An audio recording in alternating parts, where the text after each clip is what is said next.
finna spit the illest lyrics. White man be born, manufactured in poverty. That's how a criminal's born. White supremacy exists cause blacks were stripped naked of the cash they was making. Black businesses forsaken. I get that bacon, fuck boys busy hating. I wanna do a series on the justice system being a complete joke. And how as long as you're the right color, you can get away with a whole lot. People need to understand that this is a real thing that's happening. So in order to do that, I'm going to create a series, most likely it'll be more than a 3-part series, because this happens way too much, guys. Where as long as the murderers or the drug dealers are white, they end up getting little to no time in prison, and they end up getting, eligible for probation in a very short period of time, those type of things. So let's talk about the Skylar Neese murder. It says 16-year-old Skylar Neese was stabbed to death by her 2 best friends because they didn't like her anymore. The day before Skylar Neese was murdered, the teen tweeted of her friends Sheila, Eddie, and Rachel Schoaf, "You doing shit like that is why I can never completely trust you." So,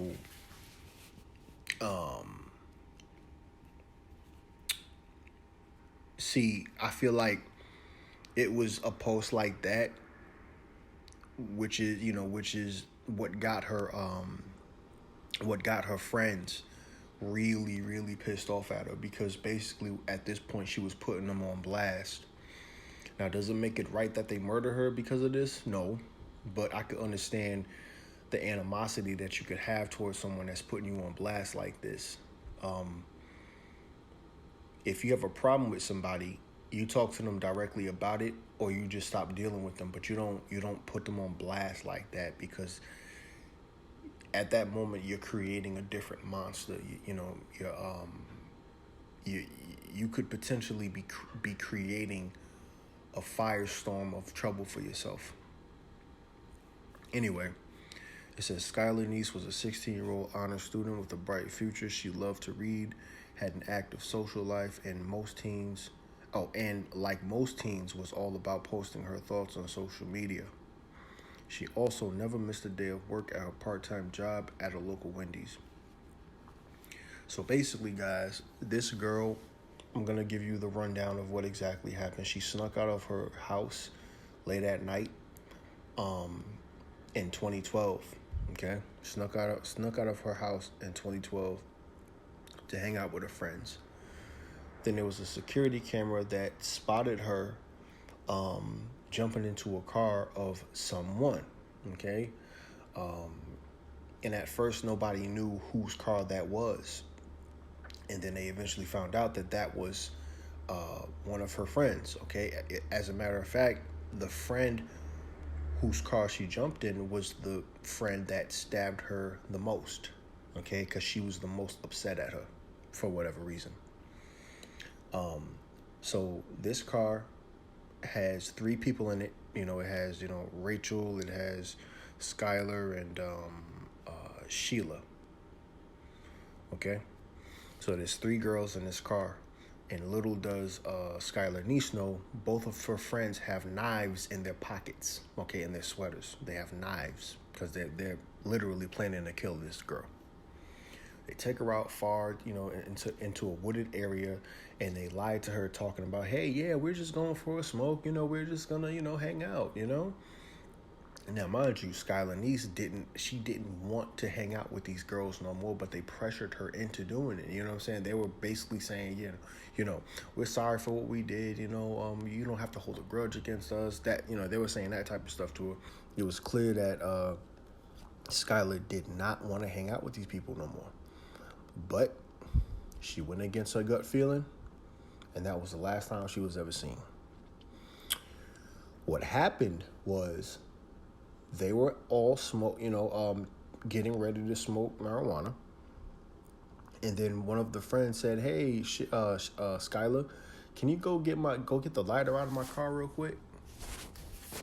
So she says, "Oh, okay." She stands up, turns her back to both of her so-called friends. You know what a backstabber is, right? These girls literally stabbed her in the back. Literally, that was the first thing they did, was stab her in the back, quite literally. They said 1, 2, 3, and they both stabbed her in the freaking back. Skylar started running, but because she was losing so much blood, she got tired and weak, and then she couldn't really run, as quickly as she possibly could have, because obviously she's losing blood. She ends up getting tackled by one of the girls, and both of her so-called friends end up stabbing her in the chest, and in the neck, and they just keep on stabbing her. She's trying to defend herself. She's trying to fight them off. It's really hard when you got two people on top of you stabbing you. And they just keep on stabbing her up. And then one of the girls stops stabbing her, and the other one just keeps on stabbing her in the neck over and over and over again until she, quote unquote, stops hearing the gurgling sound. Okay, this was by her own words.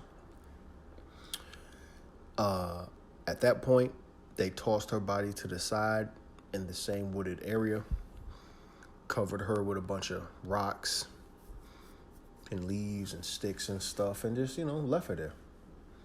And then they came back home, and then, when the news came out that Skylar was missing, they both said, "Oh my God, yeah, we don't know what happened to her." So they lied about the fact that they murdered her. They actually covered up, their tracks as well. They also covered up their tracks because what they did was they brought along a kill kit. They brought along bleach, gloves, things to clean themselves off, basically, in order to make it seem like everything was cool and that they weren't involved. So these are all the things that was in that car. You know what I'm saying? They had a kill kit in order to clean themselves up and clean up the scene or whatever. So, with that being said, guys, this was a premeditated murder. It was a premeditated murder, and there was evidence tampering that happened with this. And the reason I'm making this video is because I want to let you know that if these teens were a different color, they wouldn't be eligible for parole in 2024 or 2028, because from what I heard, both girls that were responsible for this murder, they are actually eligible within this decade. Okay, we're in 2022 right now. One of them is eligible for parole in 2024, and the other one is eligible for parole in 2028. Okay, so you get to premeditate a murder, and then viciously kill someone, and then lie about it, and you tampered with the evidence. You tried to clean up the scene and make it seem like it wasn't you. You know how many? That's like 4 different charges. But because these girls are white, they have the ability to get a second chance in life. Imagine if that was a black boy that did that. Imagine if that was a black boy that did that. I'm going to be creating a part 2 to this series so I could prove to you how the court system deals with people that are black compared to people that are white. In my personal opinion, these girls should have got life and should have got a solid prison sentence, and they should have never been eligible for parole. They should have got at least 20 each, 25 each, without the ability for parole, in my personal opinion. All right? But once again, they're the right color. They're the right color. And when you look like this, the chances of you getting away with murder are heightened. All right? It is what it is. And I'm going to prove it. Like I said, this is going to be a multiple part series. So stay tuned. Thank you for watching this video, guys. And just look out for my future videos. All right? Peace.